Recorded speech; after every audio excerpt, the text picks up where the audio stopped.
Bonjour à tous. Savez-vous qui est à l'origine des textes européens qui réglementent l'industrie cosmétique? Comment sont-ils adoptés? Comment contribuer à l'élaboration de ces décisions? Ce 5 minutes pour comprendre est là pour vous aider à répondre à ces questions. Au niveau politique, plusieurs institutions sont impliquées dans le processus de décision avec au sommet de la pyramide le Conseil européen. Le fonctionnement de l'Union européenne repose ensuite sur un triangle institutionnel composé de la Commission européenne, du Conseil de l'Union européenne et du Parlement européen. La Commission européenne propose les nouveaux actes législatifs, règlements, guidelines, directives. Le Conseil de l'Union européenne représente et défend les intérêts des États membres et le Parlement européen représente la voix des citoyens de l'Union. Ces deux derniers, Conseil et Parlement, ont le pouvoir législatif. La procédure législative ordinaire est longue, jusqu'à parfois 2 ans.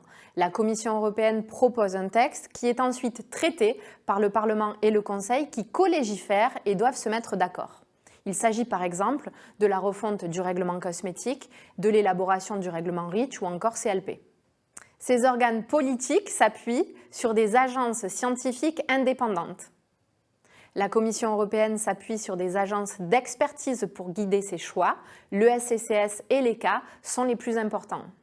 Ces structures indépendantes fournissent des avis scientifiques sur les risques pour la santé, pour l'environnement et de manière plus générale sur la sécurité des substances.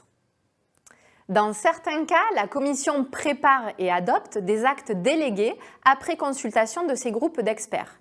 Il s'agit d'une procédure rapide où le Parlement et le Conseil sont consultés en dernier lieu sur une période courte de 2 mois.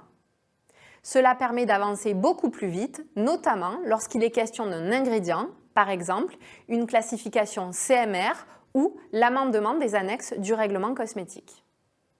À quel niveau et auprès de quelle instance intervient COSMED? Tout d'abord, auprès du Parlement européen, par le biais des députés français et européens. C'est la raison pour laquelle, en 2016, COSMED a créé l'amicale parlementaire de la filière cosmétique, afin de travailler étroitement avec les députés et sénateurs pour proposer des amendements dans un esprit de dialogue constant. Ensuite, auprès de la Commission européenne, via la DG Gros et la DG Environnement. Ce sont les 2 directions générales les plus engagées pour notre secteur. La DG Gros est en charge de l'industrie cosmétique alors que la DG Environnement est impliquée dans la mise en œuvre des règlements REACH et CLP. COSMED représente l'association européenne SME United dans ses groupes de travail et contribue scientifiquement et réglementairement aux consultations. Enfin, auprès du Conseil de l'Union européenne, c'est un devoir d'explication auprès de l'exécutif français. D'ailleurs, on dit souvent Bruxelles a décidé que, or Bruxelles ne décide pas, mais ce sont les ministres de l'économie des 27 pays qui composent le Conseil de l'Union européenne qui décident.